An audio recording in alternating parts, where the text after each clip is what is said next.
What's going on, creators? Yeah, I just want to get on here and share some tips and techniques on file management for music producers. I got a comment from a friend of the channel that wanted to kind of a deep dive into that to help them on their own flow, organize their own structure, their own samples, their own music creation process.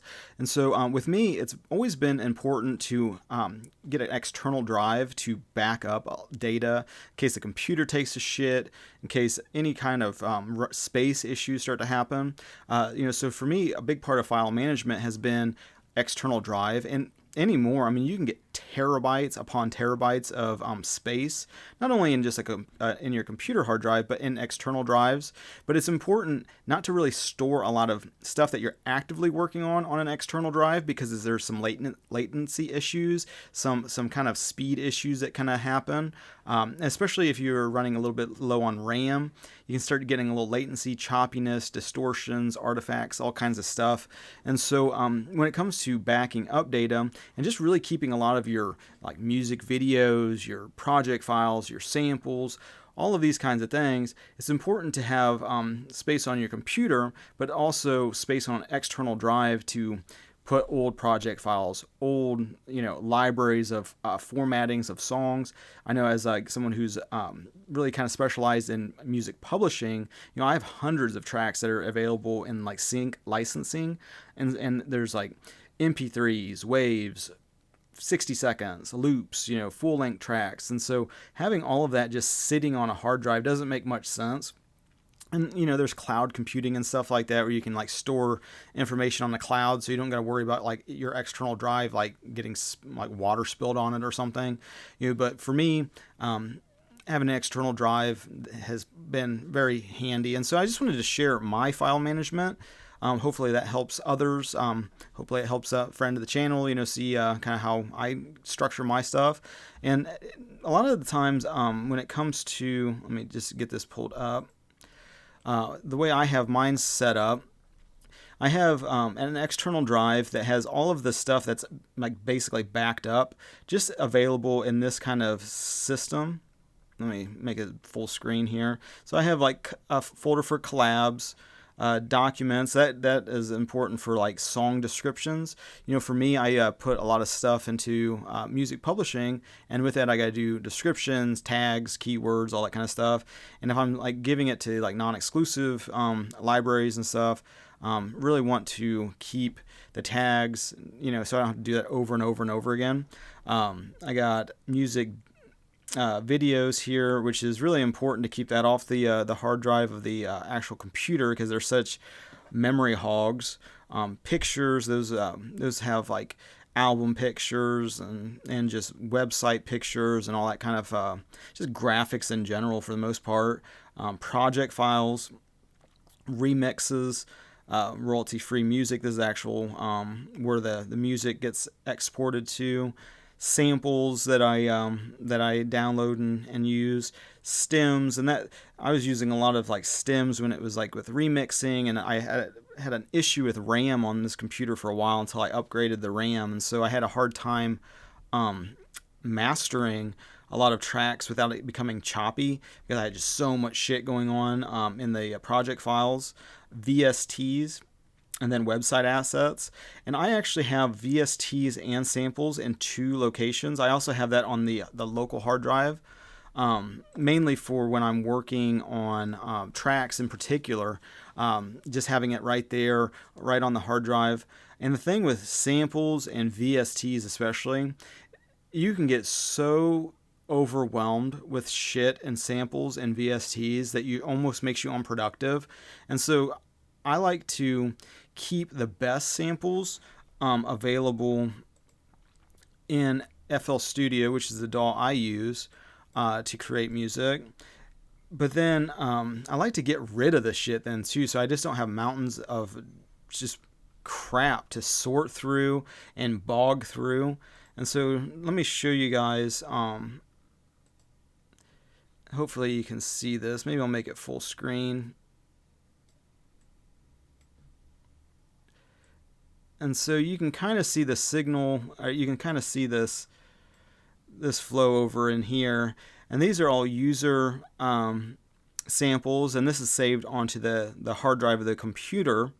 And in that, you start seeing I got a shitload of stuff going on. Let me change I don't know if I can change that while I'm talking without it creating an issue, so you can hear the samples and stuff. But you can see there's just so many options of samples that if you really start to get crazy with just downloading sample packs, and like especially free sample packs where you can get like tons of, like this is a free sample pack. It's only got like 2 or 3 in it, but some of them have quite a bit. Let me see if I can find the one like this sample phonic. I mean, this has folders upon folders of samples to choose from, and then like on top of that, then each one of these folders has like a handful of samples to pick from.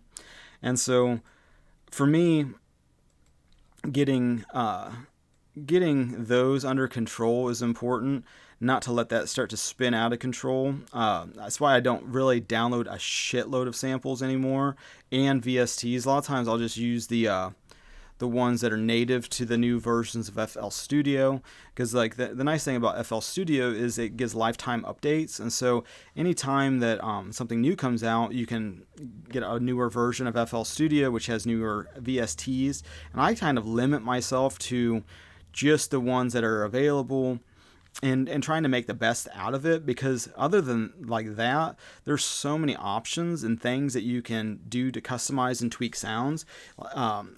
It almost becomes counterproductive because of overload, way too much overload.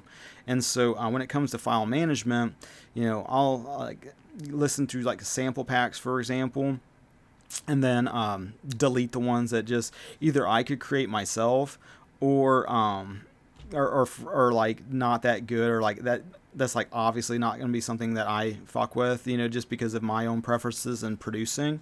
And so a lot of it boils back down to the file management on the external drive after things are produced locally on the computer, then backing that information up externally so that you have access to it. You could take it with you. You could work on a laptop. You can upload. You can do all these kinds of things.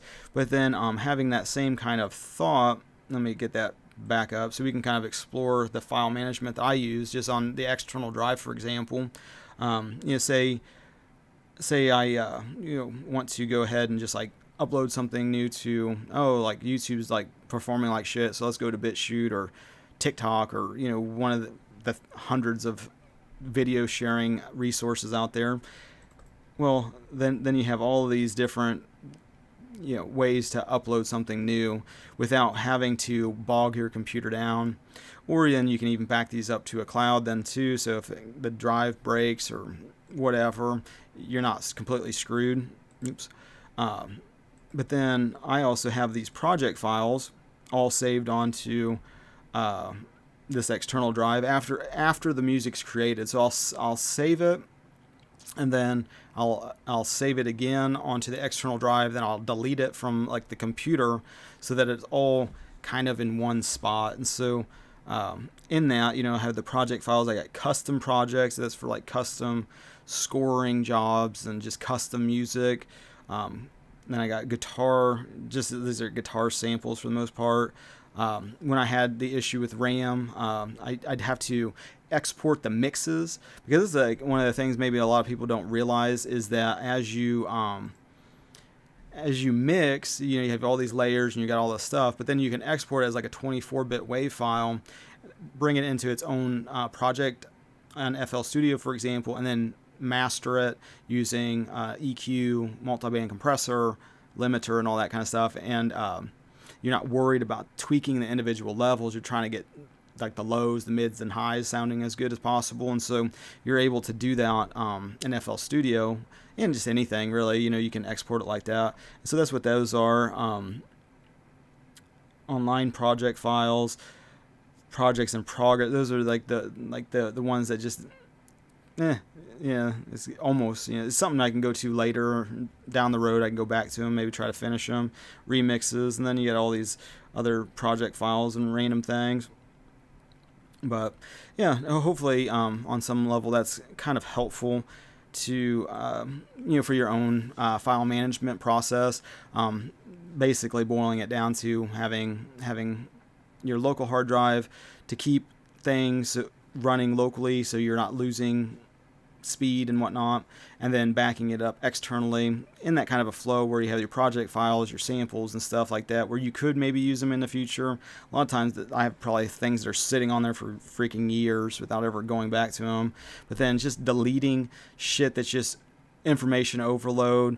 The same thing happens with presets and VSTs, where you're just like, oh, there's 100 presets to choose from, and there's like 50 different basses to choose from, and it's like, oh, and then I have like 12 different VST synthesizers that have hundreds of presets each. I think what was the one they had? Autogun, I think, on FL Studio. It's like 1,000. You know, what is that one? Just for my own personal reference, I think it was Autogun.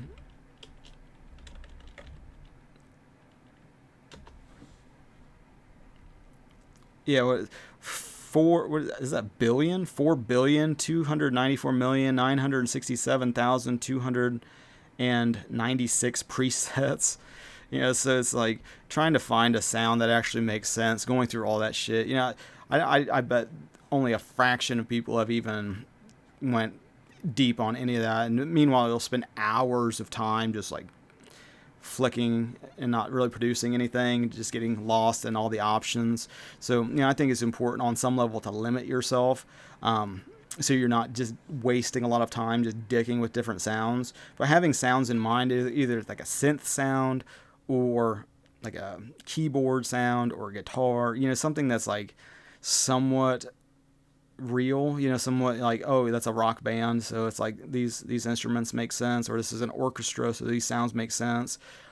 Even if you're producing electronic music, I mean, it's like, do you really want to get fucking 18 million synthesizer sounds? Even with those, I mean, it's like, what are the options? A saw, wave, you know, sine wave, you know, all these different options on synthesizer sounds. And it's like, well, then you have 20 different synthesizers that make 20 different saw waves, and it's like, am I really just going out in the weeds?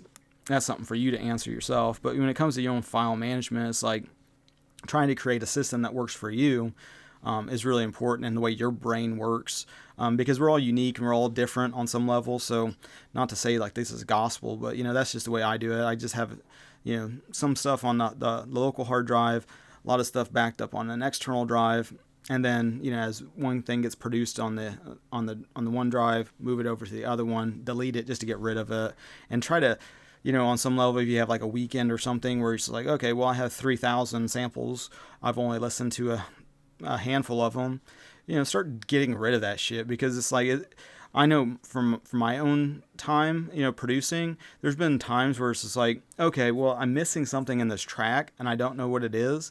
I'm just going to just sit for 4 hours just dragging different samples of different instruments into this and see if it works.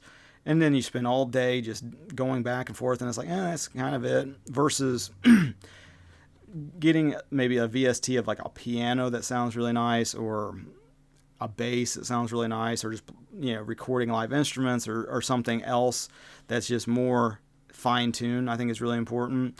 But, you know, when it comes to producing your file management and everything, you know, you just kind of just work on what makes sense in your mind. And so hopefully that's helpful on some level. Hopefully that answered the question, you know, for, you know, Digi, you know, who wanted a little bit more in-depth into file management, you know how I kind of keep things organized and whatnot. And so, yeah, hopefully that's helpful. So appreciate you guys liking, sharing, subscribing, all the social networking things. I appreciate your spiritual support and your physical support. You know, thank you for that. If you have any comments, you have any questions about anything else, music producer wise, yeah, you know, feel free to hit me up in the comments. I'll try to address it the best I can. Try to, you know, share, you know, my take at least. And other than that, I think we'll bounce. So, you know, thanks everybody for liking, sharing, subscribing, and until the next now, God bless.